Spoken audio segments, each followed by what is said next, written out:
It has been a few days now since the 2024 NBA MVP award was announced and awarded to Nikola Jokic of the Denver Nuggets, but yet the media is still talking about how SGA was robbed of this MVP award this year. What up? It's Bryson Akins here with another Thunder Digest video for you guys today. Before we get all this though, I want to take a moment just let you guys know if you find yourself coming back, you enjoy this content, go ahead, hit the subscribe button. It's the best way to support the channel and stay up to date when a new Thunder Digest video drops. And so now we'll go ahead and get into it.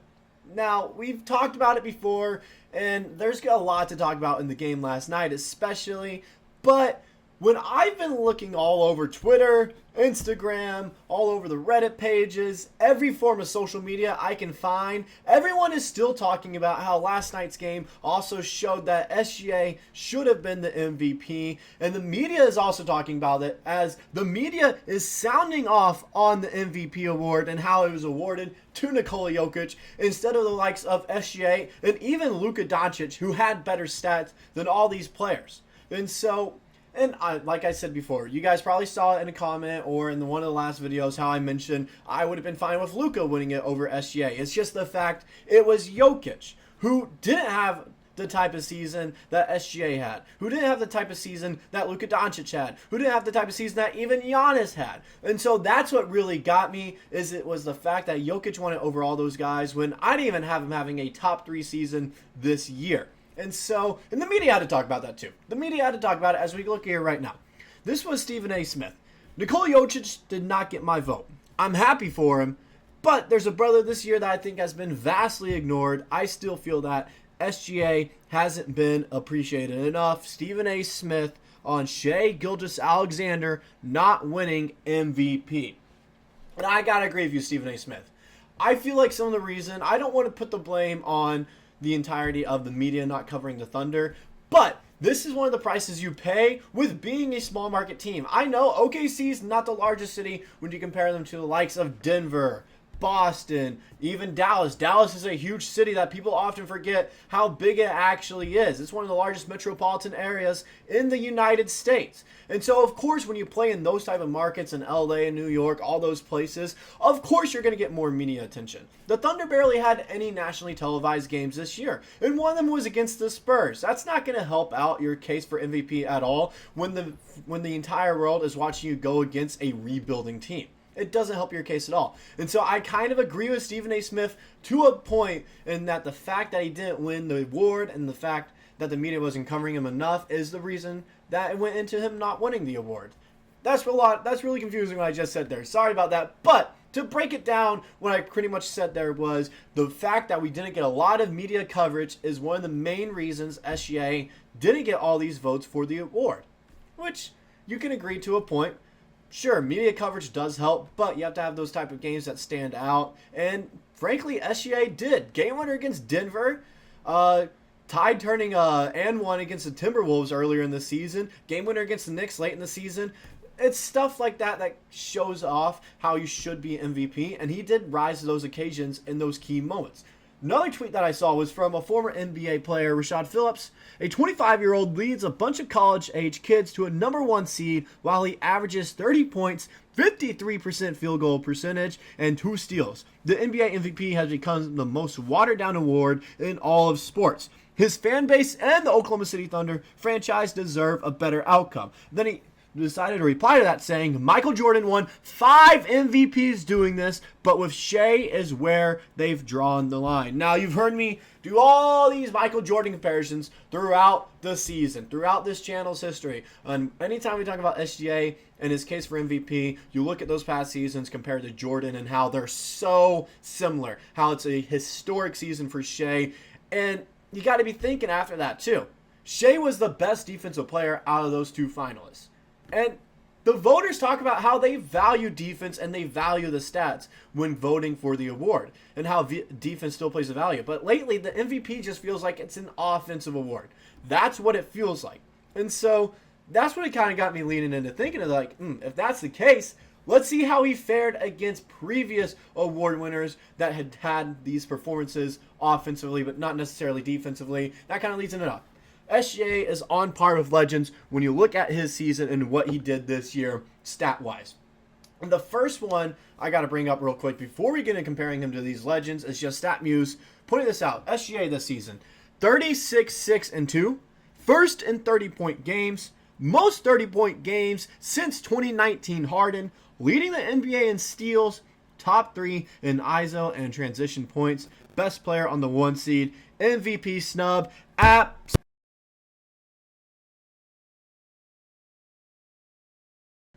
Sure, there are other guys that had historic seasons out there this year as well, but SGA, this one was kind of, nothing else really compares to that. I just got to be honest, it doesn't. Nothing really compares to SGA this season. Like, with what he did defensively, how he stacked up against former players, and that's what's leading into this next point here. All right, first guy we have here, Stephen Curry's unanimous MVP season. As you can see there, Steph does have a lot of advantages over Shai, but they tied in points per game. He had more rebounds. He barely had more assists. So if you want to talk about how, the reason Jokic won it was because he was almost averaging a triple-double with his assists and rebounds, Steph Curry was nowhere near there, and they are barely off of each other with those numbers. Same with steals. He averaged 0.1 more steals than him. Blocks per game, Shai had almost a block per game as a guard. As a guard, he almost had a block per game. Better field goal percentage. Steph Curry, of course, he had a better three-point percentage. Best three-point shooter of all time. We're not going to get into that. Free throw percentage, very similar. Almost the same there. 90% compared to 88 there.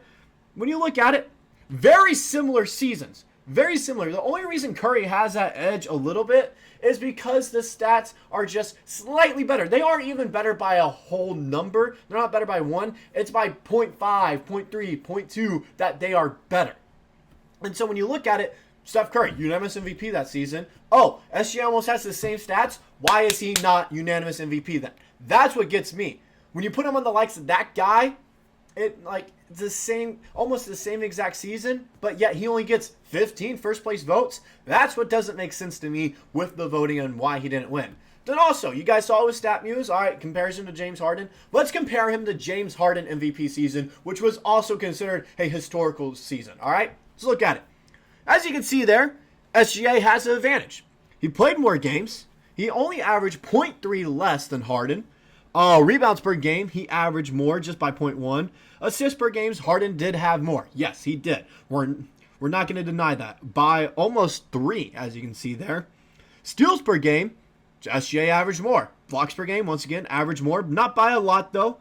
Field goal percentage, Shai greatly outproduced Harden in those regards. 3-point percentage, almost the same. Free throw percentage, almost the same. So as you can see there, all these players that SGA is comparing his season to, when you look at it, that the media is comparing it to, talking about these past players, Jordan, Curry, because we got to remember, SGA is the only player, or one of 3 players in NBA history to average 30-plus points per game and 2 steals per game. One of 3 players. So those other 2, Michael Jordan in 1992, which is considered his best season of all time.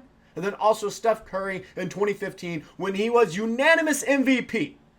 When you have that kind of season and you're going to do the comparisons to those kind of players in their MVP seasons, how do you not win it is my whole thing I've been saying from the get-go. That's what doesn't make sense to me. Jokic, cool. Big guy almost averages a triple-double. Ha ha, he's funny. He doesn't really care about basketball. SGA doesn't win it because Jokic got more media attention because he's in a bigger market. That is the main reason that we talked about. That is what I was talking about in this last chapter here. That is why Jokic won it over SGA. Because he's in a bigger market. He got more media attention. He's coming off of a championship. That's why. And also, I don't want to make more excuses. I don't want to, because, sure, SGA probably could have done more, right? Everyone can do more is my belief. Jokic could have done more to solidify his MVP case. So could have SGA, Luka, Brunson, if you want to throw him in there for crying out loud, Tatum, Giannis, all those guys, they could have done more to make their case for MVP. But when you're not getting the media attention like Jokic, it's kind of hard to win in that regard. And also, he's coming off a championship and in a season where everyone thought he should have been MVP, but they gave it to Embiid. So maybe they're trying to make up for it since Embiid wasn't in the race this year. That's also been thrown around. But Not really going to get into that because that is an outlandish excuse, and I don't think that's the reason. I think one of the reasons is marketability. He wasn't really in the bright media for a while there because he's not in a big market. That's why. And so that's one of the main reasons. I'm beating a dead horse here. Broken record right now repeating this, and so I'm going to go ahead and end it here. But that's all I got for this Thunder Digest video for you guys today. If you like the comment, you like the content, can't talk. I'm getting flustered now after talking about all of this. But if you like the content, go ahead, hit that like button, hit the subscribe button, and I'll catch you guys in the next video.